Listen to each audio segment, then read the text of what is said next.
un exemple, les chrétiens me disent quoi? Les chrétiens me disent non, ça c'est l'Ancien Testament. Ce n'est pas le Nouveau Testament. Alors moi j'ai dit c'est bien, je suis d'accord avec vous que c'est l'Ancien Testament, ce n'est pas quoi? C'est le Nouveau Testament. Mais j'aimerais simplement savoir qui avait demandé à Moïse d'ordonner aux enfants d'Israël d'exterminer ces nations-là.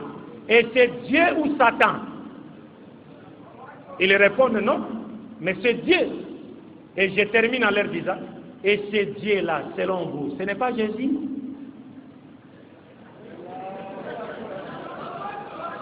Si Jésus est Dieu, si Jésus-Christ est Dieu selon votre croyance, donc c'est lui qui a ordonné le massacre de ces peuples-là. Par conséquent, il ne peut pas venir faire l'hypocrisie dans le Nouveau Testament en disant moi je n'aime pas les tueries.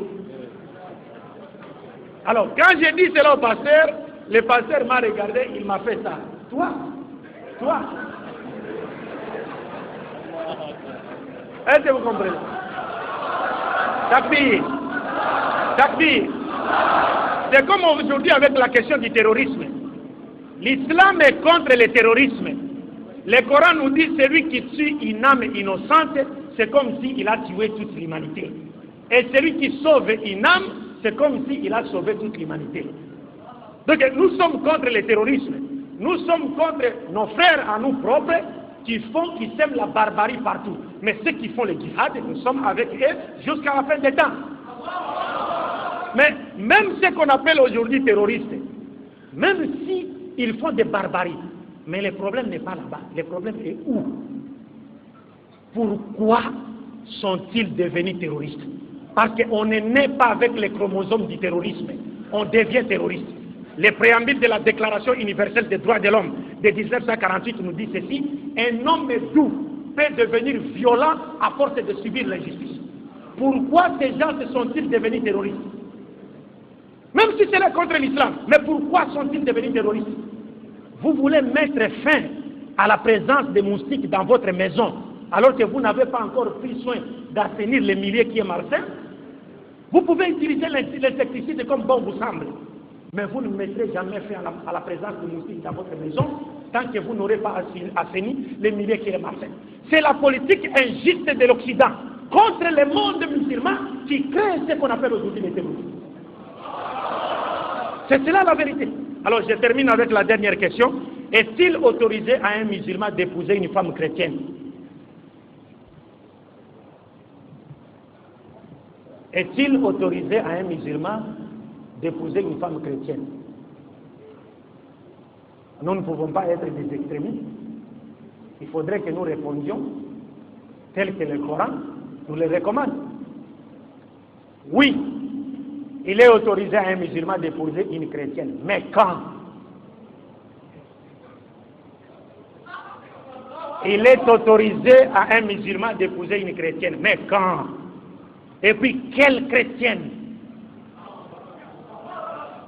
وَالْمُحْصَنَاتُ مِنَ الَّذِينَ أُوتُوا الْكِتَابَ. Muhsanat, c'est-à-dire les femmes vertueuses parmi ceux à qui nous avons donné le livre. Dieu n'a pas dit aller chercher une chrétienne qui porte le collant, ou mini-jupe, ou kenzo, ou qui a changé la couleur de sa peau, ou qui porte, c'est pas des mèches, et qui te dit voilà ma chrétienne. Non, c'est pas celle-là. وَالْمُحْصَنَاتُ مِنَ الَّذِينَ أُوتُوا الْكِتَابَ. C'est-à-dire les femmes vertueuses parmi ceux à qui nous avons donné le livre. Et quand faut-il l'épouser? Quand? C'est-à-dire, mais ce que je voudrais dire ici, c'est que on ne peut épouser une femme chrétienne, même si elle est vertueuse, que lorsqu'il n'y a plus de filles musulmanes mariables dans la société. Ça, c'est le premier point. Parce qu'à l'époque de Omar ibn Khattab, radiallahu anhu, il y avait un sahaba qu'on appelait Huzaifa ibn al-Yaman, qui avait épousé une chrétienne. Omar ibn Khattab, ayant appris cela, il lui avait envoyé une lettre et lui a ordonné de divorcer avec cette femme chrétienne en lui disant ceci: veux-tu s'aimer la fitna dans la communauté? Je t'ordonne de divorcer avec cette femme. Pourquoi Omar ibn Khattab lui a dit qu'il va s'aimer la fitna? Parce que les femmes des filles musulmanes mariables sont encore là. Et vous sortez pour aller chercher une chrétienne. Mais alors, qui va épouser ces filles? Donc, Omar a cassé ce mariage. Pour qu'on ne s'aime pas la fille. Mais quand il n'y a plus de filles musulmanes mariables dans la société, on peut épouser une fille chrétienne vertueuse. Mais quelle chrétienne? Tu vas épouser quelle chrétienne? Tu vas épouser une chrétienne dont la fin sera l'enfer? C'est-à-dire, tu épouses une femme chrétienne, mais quand elle meurt, si toi tu es musulman, tu as pratiqué ta religion, tu vas au paradis et lui, elle va en enfer? Parce que inna allazina kafaru min ahli al-kitab wal mushrikina fi an-nar jahannam. والذين كفروا من أهل الكتاب منهم من لقد كفر الذين قالوا إن الله هو المسيح ابن مريم لقد كفر الذين قالوا إن الله ثالث ثلاثة. Tu as une femme chrétienne qui croit que Jésus est Dieu, qui croit que Jésus est fils de Dieu. Donc toi musulman, tu meurs, tu vas au paradis, et elle meurt et va en enfer. C'est celle-là que tu vas épouser. Hein? Quelle chrétienne faut-il épouser quand il n'y a plus de filles musulmanes mariables dans la société? Ce n'est pas n'importe quelle chrétienne. Il faut chercher une chrétienne. Il y a des conditions que les ulémas ont établies. Il faut chercher une chrétienne qui croit en l'unicité de Dieu et qui n'a pas la haine de notre religion islam et moins encore la haine de notre prophète Mohammed. Tu ne peux pas avoir une femme chrétienne dans la maison mais qui est ton prophète, qui n'aime pas Mohammed. Comment vivre avec une telle femme? Et mes chers frères et sœurs, vous savez les grands dangers lorsqu'on épouse une femme chrétienne qui croit que Jésus est Dieu ou qui croit que Jésus est fils de Dieu.